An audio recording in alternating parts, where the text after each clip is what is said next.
surga lebih dulu daripada umat-umat Nabi yang lain. Oh, itu keutamaannya. Jadi kita nanti masuk surga lebih dulu pakai seragam muslimat ya, enggak sama seragam NU bareng-bareng itu. Ya, ini masuk ketemu di surga. Kita istighosah di surga. Di surga itu banyak halakoh-halakoh ya. Nanti di surga yang ngarim seperti ini ya. Jadi masing-masing membentuk kelompok-kelompok ya, ngaji bareng bersama-sama dengan orang yang semasa hidup di dunia. Bareng-bareng nanti nyariin Fatimah di mana? Oh, Fatimah di lantai 10. Misalkan seperti itu ya. Nyari, saling merindukan nanti ya. Saling mencari di mana gitu. Tapi tidak ada telepon ya. Cukup pakai telepati. Fatimah kan datang pakai telepati. Tidak ada handphone ya. Dan tidak ada rokok. Ini yang kasihan nih ya. Bapak-bapaknya asem semua di surga ini ya. Nggak ada rokok karena nggak ada api di surga ya kan. Aduh, kasihan nih bapak-bapak. Kalaupun ada rokok paling dijilat-jilat doang, nggak bisa dikorek. Makanya puas-puasin di sini rokoknya ya. Nah, kemudian apalagi keistimewaannya umat Nabi Muhammad SAW? Keistimewaannya adalah ya, ketika umat Muhammad ini memakan sesuatu diiringi dengan doa minimal basmalah, maka dosa-dosanya rontok mengikuti turunnya makan. Amin Allahumma amin. Maka kalau makan baca bismillah minimal ya. Ketika baca bismillah, makanan turun, dosa-dosa ikut turun rontok semuanya. Itu keutamaannya. Kok enak ya, jadi umat Muhammad. Tapi itu sedikit yang mengamal dan mengamalkannya. Keistimewaan selanjutnya umat Nabi Muhammad SAW adalah diberikannya kitab yang mudah dihafal dan bisa memberikan syafaat. Apa itu kira-kira?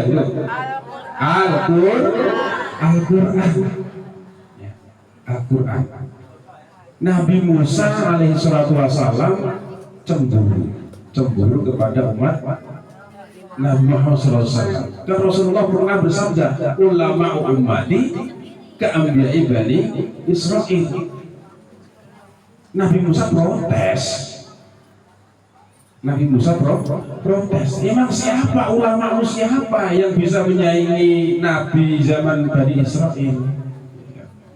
Nah, dipanggillah Imam Al-Ghazali waktu itu dalam kisah Mi'rajnya Rasulullah SAW. Dipanggillah Imam Al-Ghazali.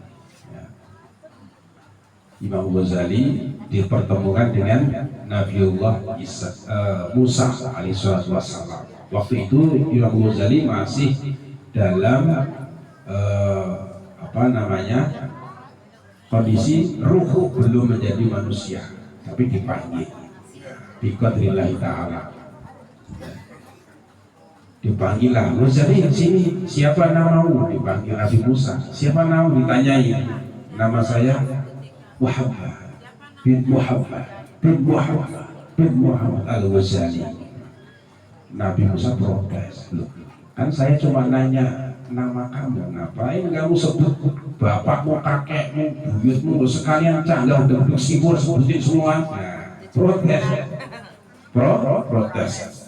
Tapi Imam Ghazali tidak patah semangat, ikut protes balik. Loh, saya ini dipertemukan kepada engkau wahai kalamullah Nabi Musa karena apa? Karena Sehingga ketika kalau saya senang, saya banyak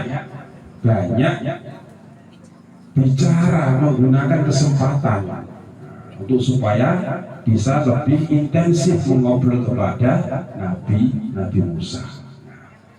Kan kalau kita bertemu dengan orang yang kita senangi, ngobrolnya lama ya Bu ya, ya kan? Pasti ngobrolnya lama. Bu Hajah ketemu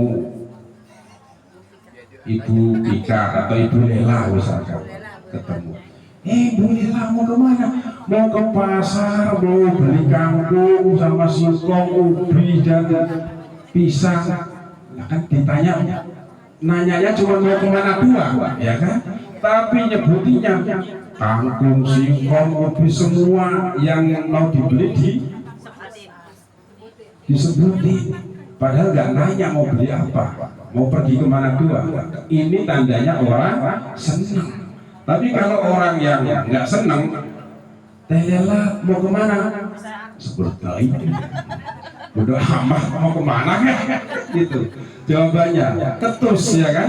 Nah, oleh karenanya Imam Ghazali senang menggunakan kesempatan bertemu dengan Nabi Musa biar mengobrol lebih intensif, lebih lama. Nah, itu.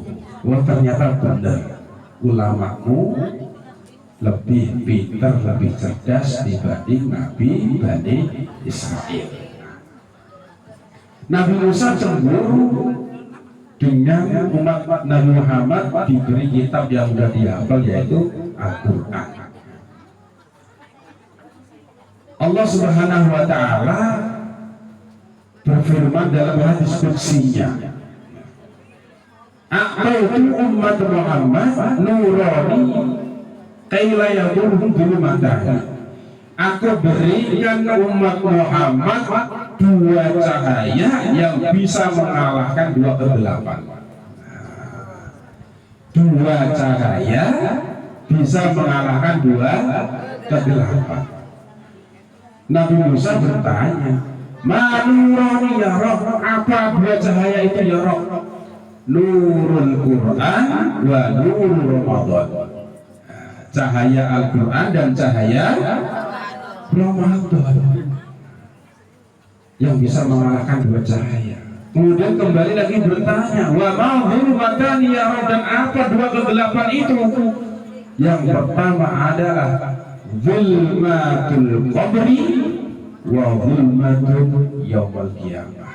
Kegelapan di alam kubur dan kegelapan di yaumil qiyamah. Itu akan terkalahkan dengan cahaya Quran dan cahaya Ramadan. Makanya alhamdulillah ibu muslimah di sini belajar Iqra. Itu pun bagian tahapan daripada Al-Quran. Memang kita tidak bisa langsung baca Al-Quran, harus bertahap ya. Sebagaimana kita belajar sepeda kan pasti pakai roda 3 dulu ya kan, nah, baru pakai roda 2 samping kanan kiri ya kan. Copot sebelah ya, baru kalau udah bisa copot. Nah itu bertahap ya, bertahap. Nah, jadi Al-Quran nanti akan mengalahkan cahaya, mengalahkan kegelapan di alam kubur dan di yaumil qiyamah. Iqra'ul Quran fa innahu ya'ti yaumil qiyamah syafi'an li ashabi. Bacalah Al-Quran karena kelak di yaumil qiyamah memberikan syafaat kepada pembacanya. Amin Allahumma amin. Walaupun belum bisa langsung baca Al-Quran tidak apa-apa, karena orang yang masih terbata-bata membaca Al-Quran dapat dua pahala. Pahala apa? Pahala belajar dan pahala membaca. Pahala baca, dua pahala. Kalau yang sudah bisa, pahalanya apa? Pahalanya nanti dia akan dikumpulkan ma'al kiramil bararah, para malaikat yang mulia. Amin Allahumma amin. Nah, mengalahkan dua kegelapan. Dan banyak sekali hadis-hadis Rasulullah SAW. Siapa yang hafal dengan surat Al-Mulk, surat Al-Mulk, tabarakalladzi biyadihil mulku wa huwa ala kulli syai'in qadir.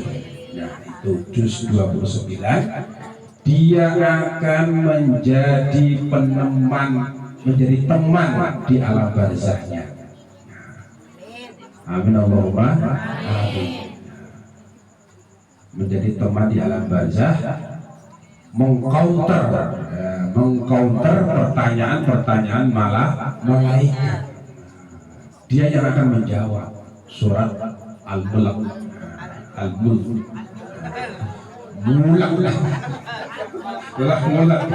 Al-Mulku ya. Tapi karena ditajwidkan jadi Al-Mulk. Tapi jangan terlalu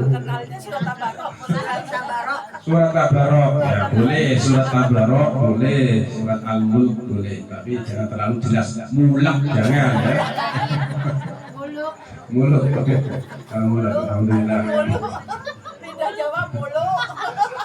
Ma'asal hadirin jami'an an-nahdiyin muslimin muslimat rahimakumullah wa radiyallahu wa barakatuh ya.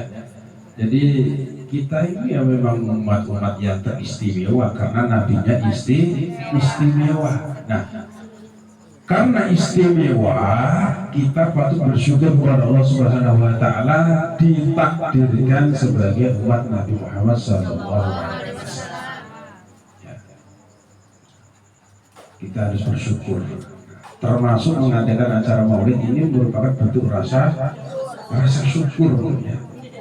Coba kalau kita diciptakan itu di zaman Fir'aun, kira-kira ikut Fir'aun apa Nabi Musa? Ya kan?